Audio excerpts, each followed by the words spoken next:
Greetings, all of you. My name is Bhatia. I am going to start here our subject BHIC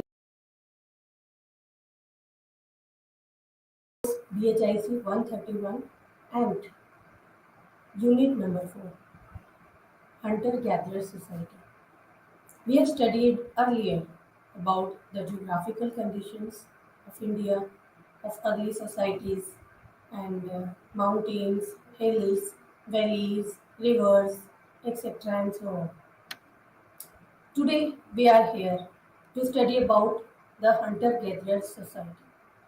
As it is shown in this picture that the hunter-gatherer society, how they collect their livelihood, how they subsistence and how they lived at that time.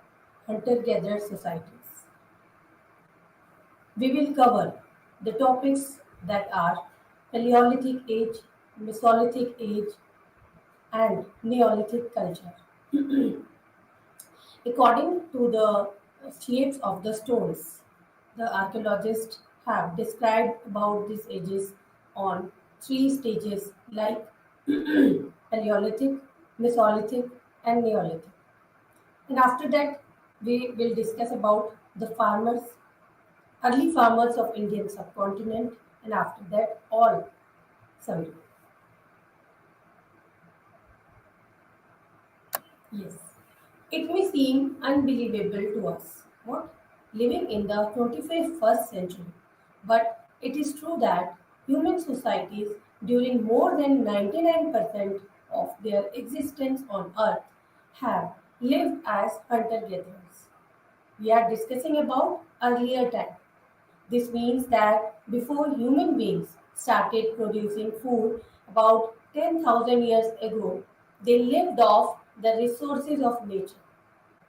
This they did by gathering various edible items like roots, fruits, salt, honey, and so on, which nature had to offer. And by killing animals, by killing birds, fish available in the surroundings in which they lived. Their total dependence on nature, on their environment during major part of human existence has many implications. It means that the way they acquired their food influenced the character of their relationship with nature and also how they viewed nature. Secondly, the hunter gatherers existed in groups that were also related to the mode of acquiring food. What may be noted is that the formation of groups among them was much more flexible than in other societies. Considering the very long span of time for which the human societies have been in the hunting gathering stage, it is important that we learn about this stage of human history, that how they hunt, how they gather their food, how they subsistence, how they lived at that time. It is important. There are various areas in which the world where human beings still live as hunter gatherers. It is thus necessary that we learn something about their cultures in addition to learning about how culture changes in human history. How do we learn about hunter gatherers?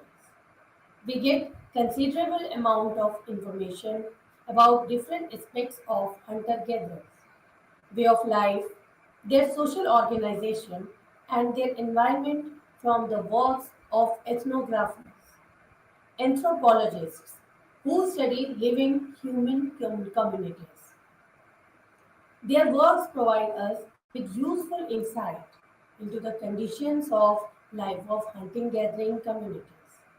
However, for the past communities, we depend primarily on the works of those archaeologists and scientists who have specialized in discovering, studying, and analyzing the tools these communities made, the remains of animals they killed and ate, and the kind of environment they lived in. This method, which involves coming together of many academic disciplines, takes into consideration many categories of evidence, including study of animals, study of plants, and other organic remains. When archaeologists associate them with human communities of the hunting gathering stage, and this gives an insight into the character of immediate physical environment of the early man and the way it was utilized. Since the tools made by hunter gatherers have survived in the form of stone tools, archaeologists use different terms of Paleoliths, Mesoliths, classified tools of different types and periods. The stones which were used for making them and the techniques employed in giving them shape are also studied in detail by archaeologists. The faunal study or the study of animal remains provides a framework which can serve as a reference point for measuring variations in the pattern of prehistoric faunal exploitation. Rock 93 carvings and paintings also give us an idea about economy, society of prehistoric period. Number one, what is Paleolithic age? I told you earlier that about the early history, the archaeologists have described that things into three ages: Paleolithic age, Mesolithic age, and Neolithic age. First of all, we will go for Paleolithic age. Paleolithic age. Paleolithic culture developed in Pleistocene period, like 2 million years ago, means 2 mya, MYA. It is the geological period referring to the last or the great ice age, means whenever there was only ice all around. It was a period when ice covered the earth's surface. In India, there has been considerable discussion among archaeologists regarding the terms denoting stone tools of Paleolithic phase. One group of scholars wanted to introduce the term Upper Paleolithic for denoting the phase characterized by tools like blade, burren. The other group considered the term Upper Paleolithic specific to European Paleolithic culture. Now, the term Upper Paleolithic has been widely accepted in the Indian context. Paleolithic age, and the scholars and historians has divided the Paleolithic age into three parts: Upper Paleolithic, Middle Paleolithic, and Lower Paleolithic. Paleolithic tools. On behalf of tools, they have divided these into three parts: behalf of tools. Paleolithic culture has been divided into three phases on basis of nature of stone tools made by human beings as well as due to changes in climate and environment. Tools of lower Paleolithic phase include mainly what? Index, clevers, choppers, chopping tools. These were the tools which were used by the Paleolithic people. And now, Middle Paleolithic. Middle Paleolithic industries are based upon flakes. The Upper Paleolithic is characterized by burrens and scrapers. These are the characteristics, these are the description about the Paleolithic, Upper Paleolithic, Middle Paleolithic, and Lower Paleolithic.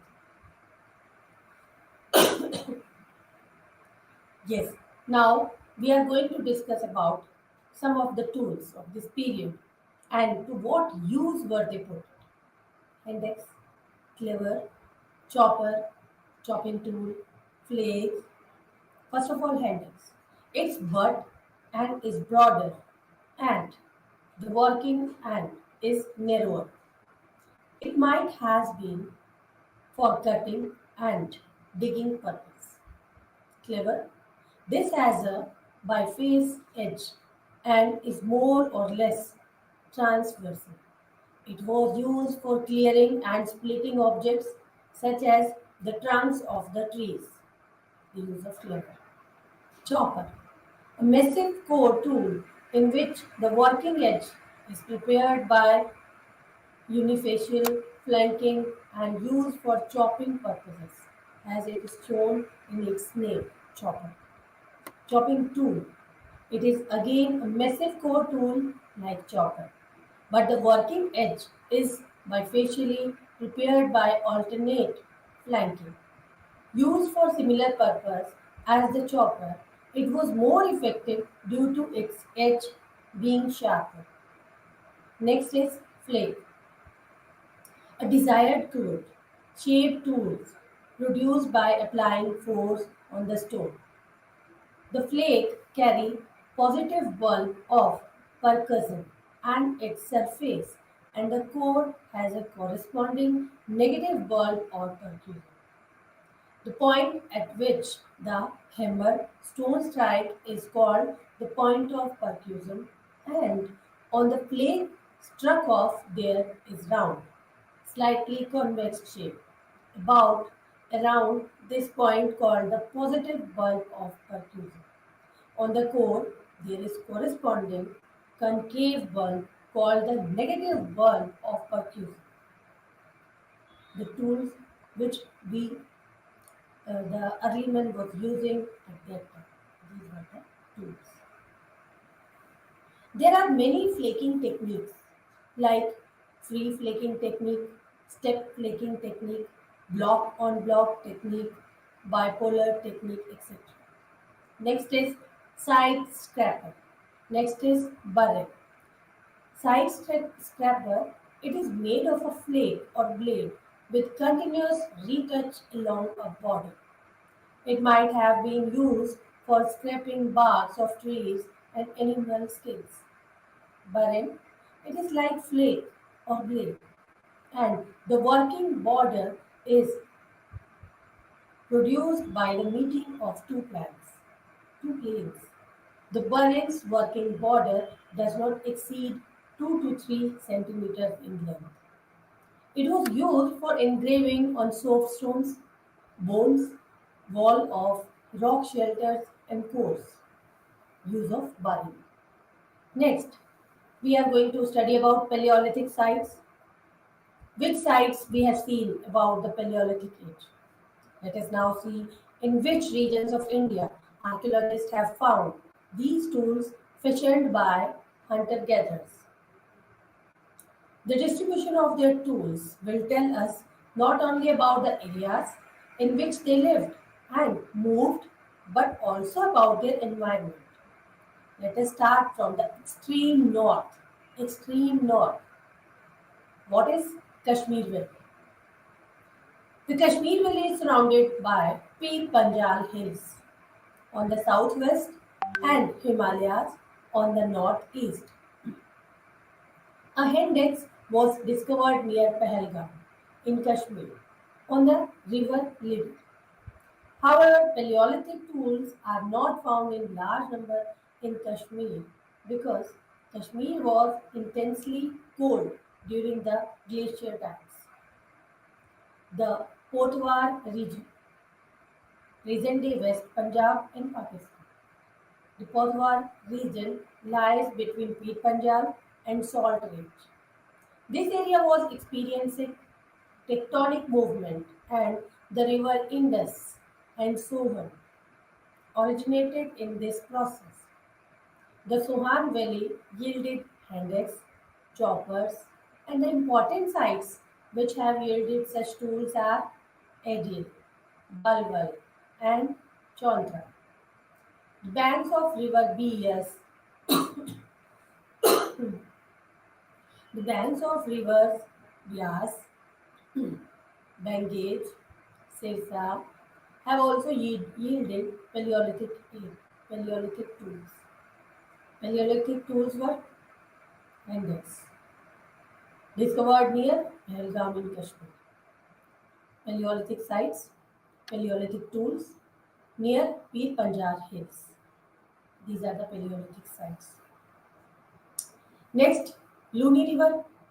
The Luni River complex has many Paleolithic sites near Rajasthan. The river has its source in the Aravallis. Chittorgarh, Kota, Negrai have yielded Paleolithic tools. The places from where we got Paleolithic tools were Chittorgarh, Kota, Negrai. Next, the Wagon and Kadamalai rivers in Mewar are such in Middle Paleolithic sites.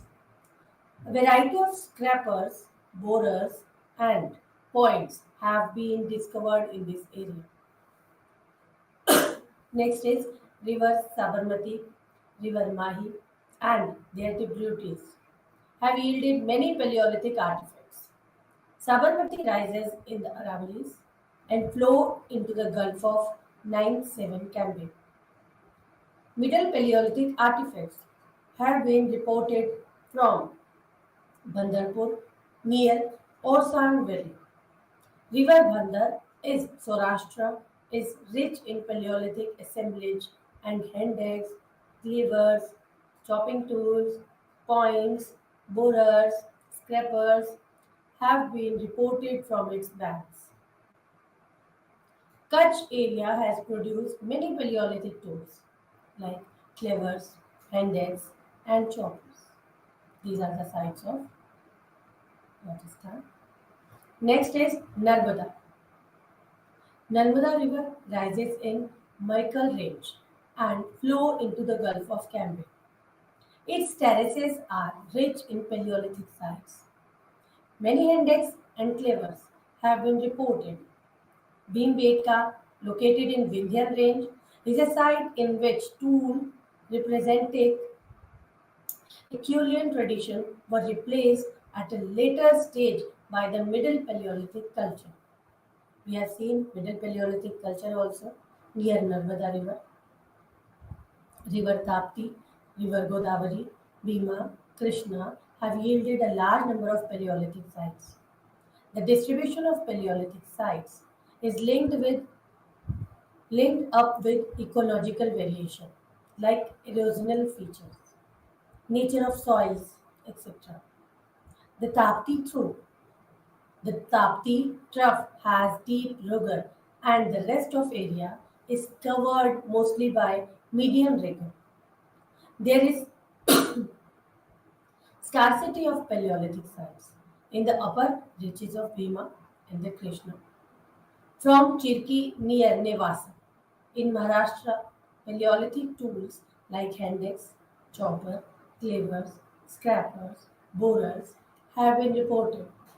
The other important Paleolithic sites are Goregaon, Chandoli, Shikarpur in Maharashtra. In eastern India, river Roro is rich in Paleolithic tools like hand axe, bifacial, chopping tools, flakes, etc. From Singabum, many Paleolithic sites have been reported and the main artifacts are hand axe and choppers. Paleolithic tools have also been reported from the valleys of Damodar, Suvarnarekha, and distribution pattern of Paleolithic culture. Here is again conditioned by topographical features. Vetarani, Brahmani, Mahanadi, these three rivers from the delta region of Odisha, and some Paleolithic tools have been found in this area. The Buhar Balang Valley in Mayurbhanj in Odisha has many early and middle Paleolithic tools, which tools like hand axe, scrapers, points, flakes, etc. From Malprabha and Ghatprabha and affluents of Krishna, a number of Paleolithic sites have been reported. In Ghataprabha Basin in Karnataka, Acheulean hendexes have been found in large number.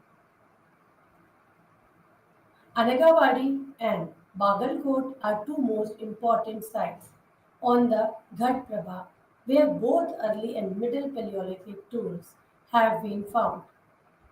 Rivers Palar, Peniyar, Kaveri in Tamil Nadu are rich in Paleolithic tools.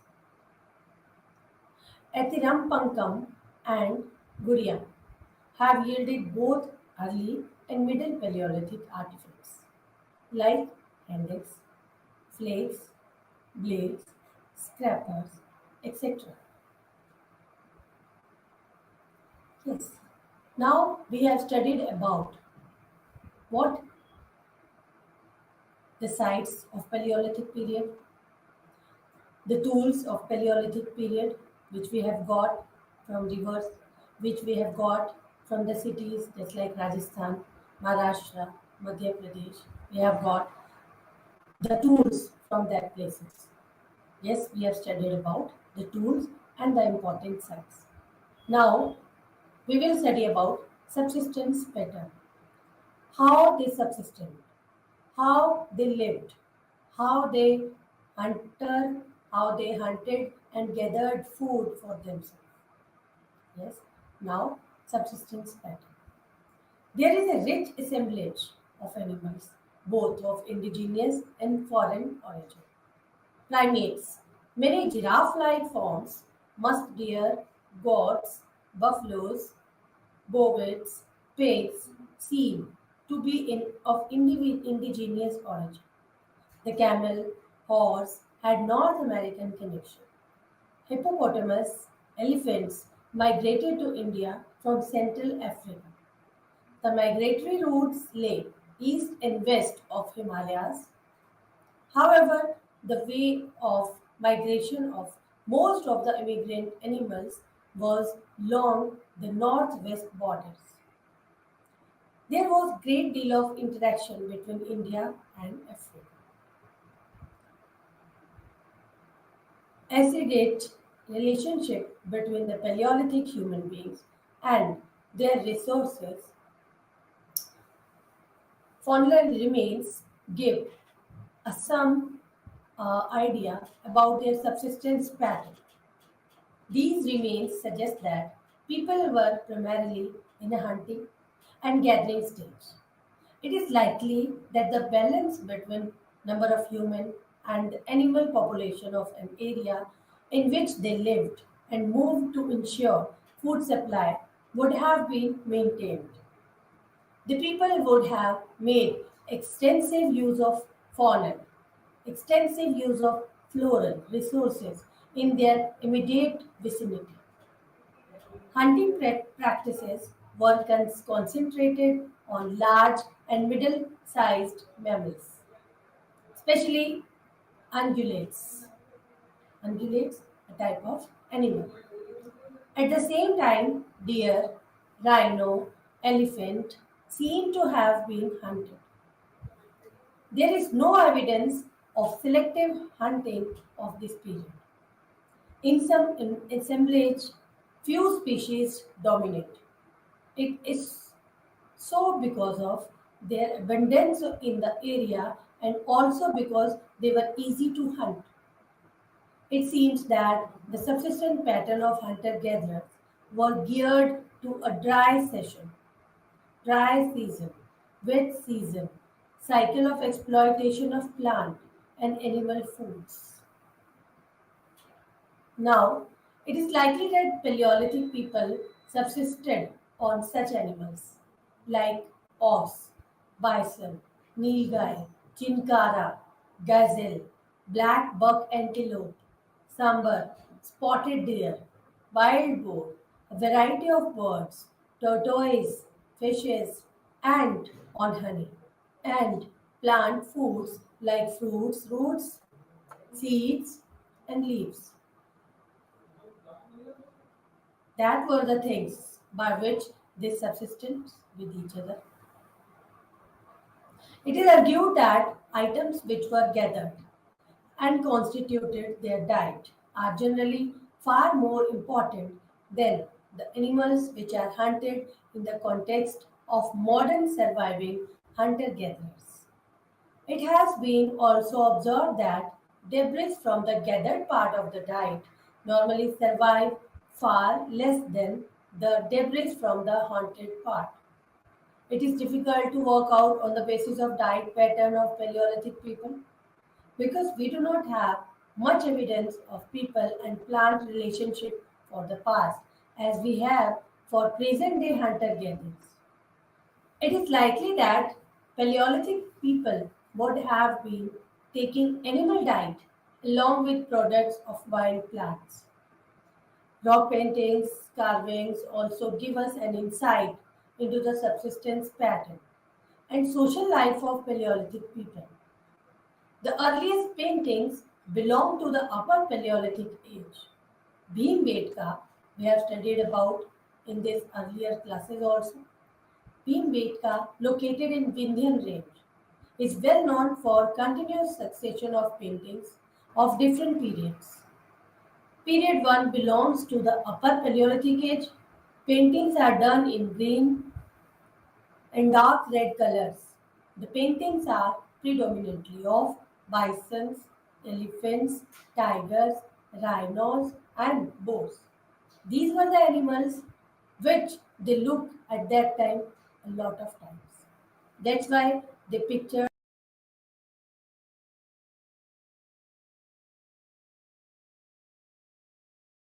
some measuring 2-3 meters in length. There is need to work out the frequency of different types of animals to have a more precise idea about the hunting life of Paleolithic people. But hunting is reflected as the main subsistence pursuit in the carvings and paintings. It is sometimes possible to distinguish between men and women on the basis of anatomical features. These paintings also reflect that the Paleolithic people lived in small band societies whose subsistence economy was based on exploitation of resources in the form of both animal and plant products. Yes, these were the evidences, these were the things which we have seen about Paleolithic age, sites of Paleolithic age, food of Paleolithic age, hunting, gathering, and the tools of Paleolithic age, which we have seen earlier. Now we are going to start Mesolithic age. Mesolithic age. The Mesolithic age began around 8000 BCE, before Common Era. It was a transitional phase between Paleolithic and Neolithic age. First Paleolithic, last Neolithic age, and the middle one is Mesolithic age, which we are going to start. There was rise in temperature and climate became warm and dry. The climatic changes affected human life, brought about changes in fauna and flora. Technology of producing tools also underwent change and small stone tools were used at that time. Men was predominantly in hunting gathering stage, but there was shift in pattern of hunting from big game to small game hunting and to fishing and fowling also. These material and ecological changes are also reflected in rock paintings. Let us examine some of the tools used during this period. What changes which we have seen? Mesolithic tools. The Mesolithic tools are microliths, small stone tools. They are very small in size. Their length ranges from 1 to 8 centimeter. Some microliths have even geometric forms. Blade, core, point, triangle, lunate, and trapeze are also the main types of Mesolithic tools.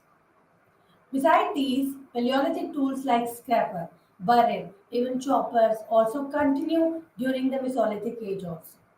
Let us have a look at the characteristics of Mesolithic tools. What? Blade, core, point, triangle, unit. Blade is specialized flake with parallel to subparallel to lateral edge. Its length at least twice its width. It might have been used for cutting purpose. The technique of Mesolithic blade production is called fluting. Here the pressure is delivered on the core from the edge of the striking platform. We also find some retouched blades, which are broad, thick, and long. The retouching process sharpens the blade, and we find blades with retouching along one or two broad borders or even two ends. These blades are more sharp and effective than ordinary blades. Next is core. Core is usually cylindrical in shape with floating marks along its length and a flat striking platform at the disposal horizontal end. Point. Point is a broken blade. It is a it is in a triangular form. It is retouched along one or both sloping borders, and the border can be rectilinear or curvilinear. Points were used as arrowheads and spearheads. Triangle. It has usually one border and base, and the border is retouched. These were used for cutting purposes as arrowheads. Lunate. Lunate is like a blade, and one of the border is prepared by semicircular retouching. It looks like a segment of a circle. It could be used to obtain concave cutting edge, and two of these could be halved back to form an arrowhead. Next is trapeze. Trapeze looks like a blade, and usually more than one border is retouched. Some trapezes have retouches on three borders. Trapezes could have been used as arrowheads. Next, we will start Mesolithic sites. Some prominent Mesolithic sites in India: Pachpatra Basin and the Suzat area are rich in microliths. A significant habitation site discovered in Telwara. Tilwara has two cultural phases. Phase 1 is Mesolithic, is characterized by the presence of microliths. Phase 2, wheel made pottery and pieces of iron are found together in microliths, megaliths and microliths. Phase 1, megaliths. Phase 1, Mesolithic, characterized by presence of microliths. Phase 2, wheel made pottery, pieces of iron together with microliths. Bagor, Rajasthan, on river Kothari, is the largest Mesolithic site in India and has been retouched blade points, triangular lunates, trapeze 103 horizontally excavated. Next, river Tapti, Narmada, river Mahi, Sabarmati. From here, we search about the sites of Mesolithic sites. Sites like Akhat, Valasana, Hirpur, Linganath. These are situated east of Sabarmati. Linganath has been extensively studied and it has revealed three cultural phases: microliths, burials, and animal bones. Microliths are blades, triangles, crescents, scrapers, burials. Vindhya and Satpura mountain ranges are rich in Mesolithic sites. Prayagraj, Pratapgarh area in UP, Sarai Nahar Rai is an extensively studied site. Morhana, Pahar, and Lekhahia are two significant Mesolithic sites in Kamur range. Bhimbetka has yielded many microliths. This site has a favorable ecological setup. Adamgarh in Hoshnagabad and lying to the south of Bhimbetka is another significant Mesolithic site. Microliths have been reported from coastal Konkan and inland plateau. Sites like Kaushal, Janrea, and Bablogo and Jalgar have been reported from Konkan. Chota Nagpur Plateau, coastal plain of Odisha, Bengal Delta, Brahmaputra Valley, Shillong Plateau have yielded microliths. Next, Krishna and Bhima rivers have produced many microliths. Next, Godavari Delta is rich in microliths. Here they are associated with Neolithic culture. Kurnool area has many microliths. Microliths have also been reported from Renigunta in Chittor district in Andhra Pradesh.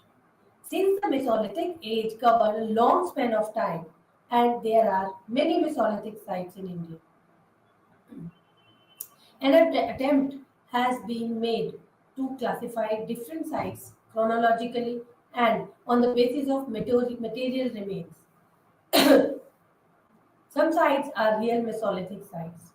Because of the abundance of microliths, chronological sequence, some sites are chronologically of later time and reflect influence of Mesolithic culture, and these sites fall in the category of sites of Mesolithic tradition.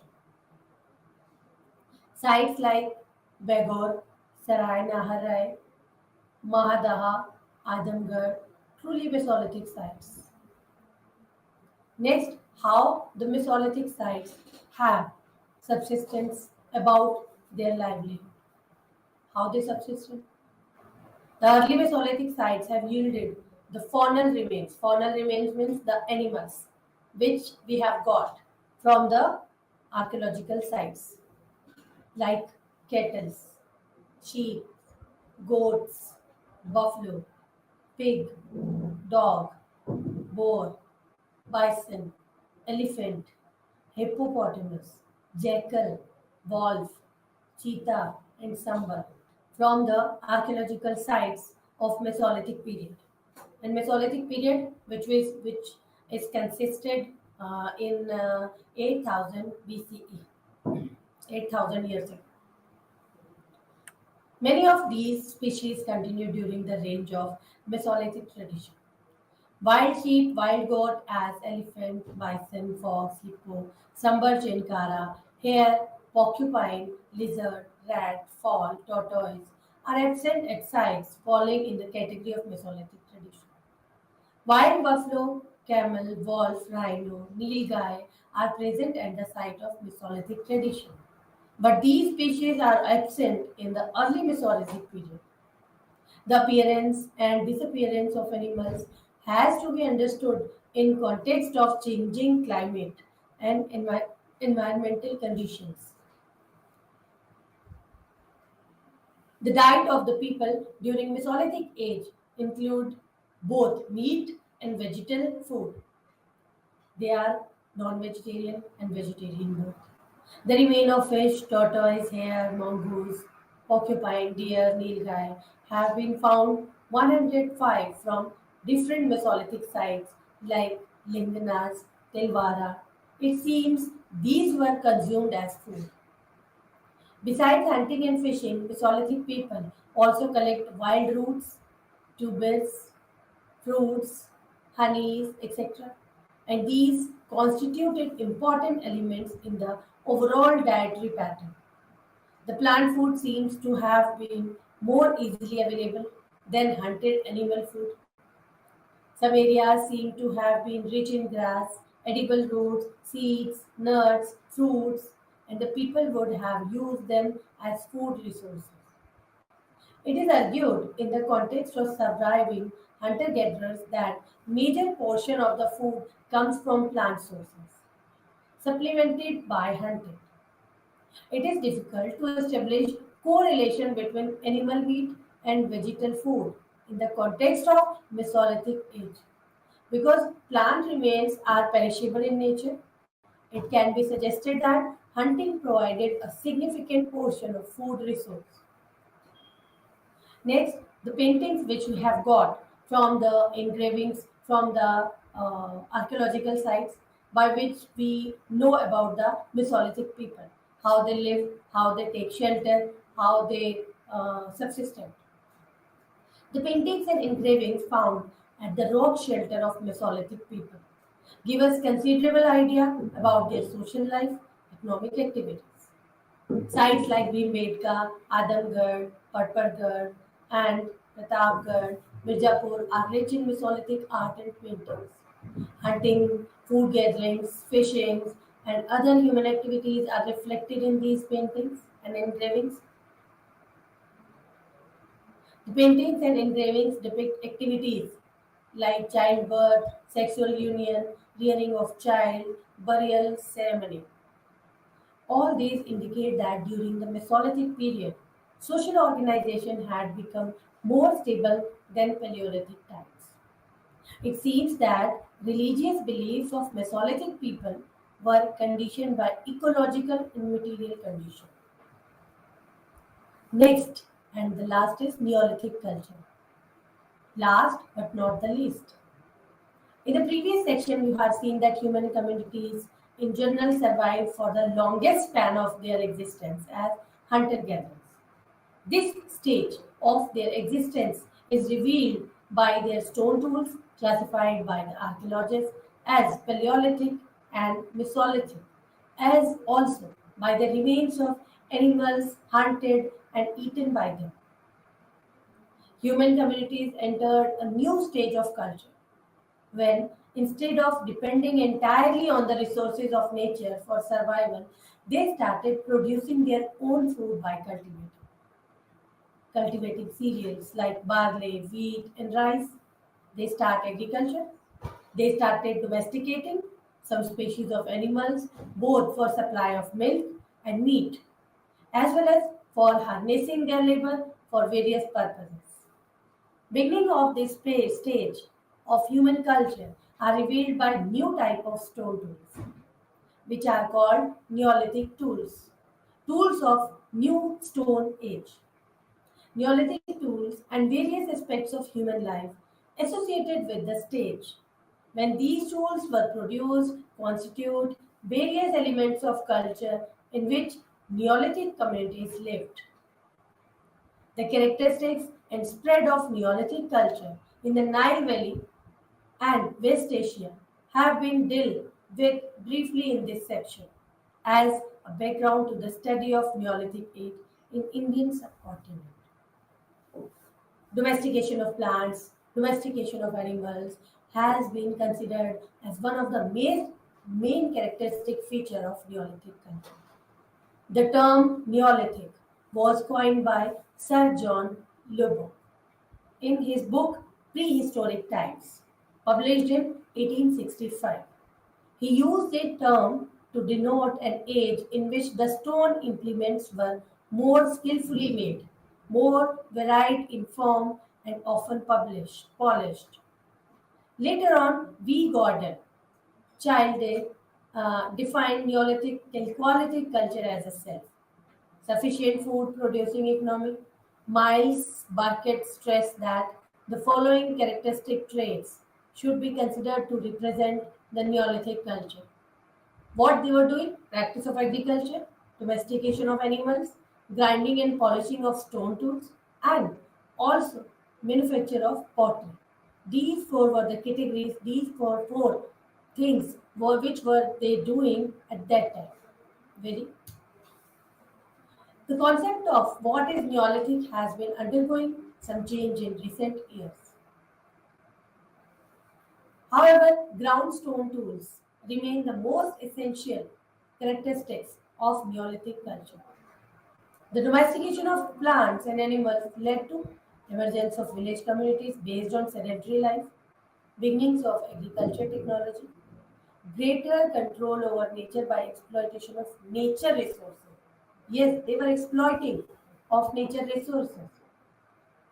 Before discussing the evidence and specificities of Neolithic age in our own subcontinent, we shall briefly discuss the beginning of process of domestication of animals, domestication of plants by human beings in outside areas of India.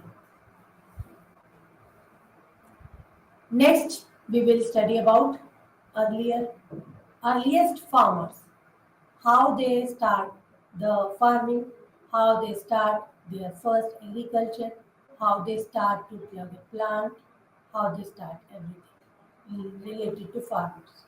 Till recently, it was believed that the beginning of domestication of plants and animals took place in West Asia. From there, it spread to various other regions to the world through diffusion. Next is Nile Valley. Evidence regarding the earliest cultivation of wheat and barley comes from excavation conducted at Wadi Kubania, Wadi Tuska, Qom, Undo, group of sites near Esna. These are the significant about this evidence that they are of Upper Paleolithic sites located in Nile Valley, not Neolithic sites. These sites are dated between 14,500 to 13,000 years before present by the archaeologists. The evidence obtained from Nile Valley. What evidence? There is no evidence of domestication of animals. Egyptian sites, it may conclude that cultivation of cereal preceded the domestication of animals in this region. Domestication of plants, domestication of animals, that time are not necessarily interrelated. As the cultivation of cereals is associated with late Paleolithic tools, it may be concluded that food production in some areas, in some cases, may have preceded the Neolithic culture. Next is early farmers of Western Asia. Let us now consider the process of evolution in West Asia. The region embraces what? Palestine, Syria, Turkey, Iraq, Caspian Basin, adjoining regions of Iran. These were the places, these were the areas by which we have considered about the early farmers of Western Asia. These are modern countries which archaeologists have identified the earliest farming village settlements. It is now well known that farming began in Palestine, Syria, Turkey in 9 to 8 millennium BCE. Significantly, hunter gatherers in this region gave up their movements and began a sedentary life. These were the areas, those were the areas we have studied about Western Asia, by which we have some earliest tools, we have the earliest locations related to Paleolithic, Mesolithic, and Neolithic periods. The animals of that time, leopards.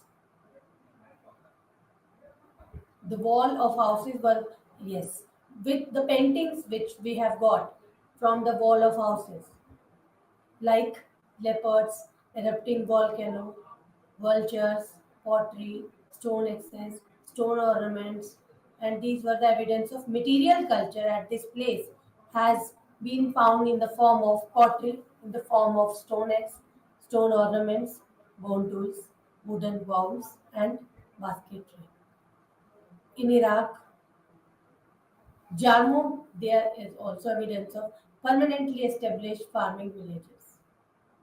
About 20 to 30 mud houses, each with a courtyard, several rooms associated with ground stone eggs, querns, pottery, etc. In Iran, farming began in the region of Khuzestan during 8 millennium BC. These were the evidences which we have got about that. Early farmers of the Indian subcontinent. Now we are going to start the study about the Indian subcontinent.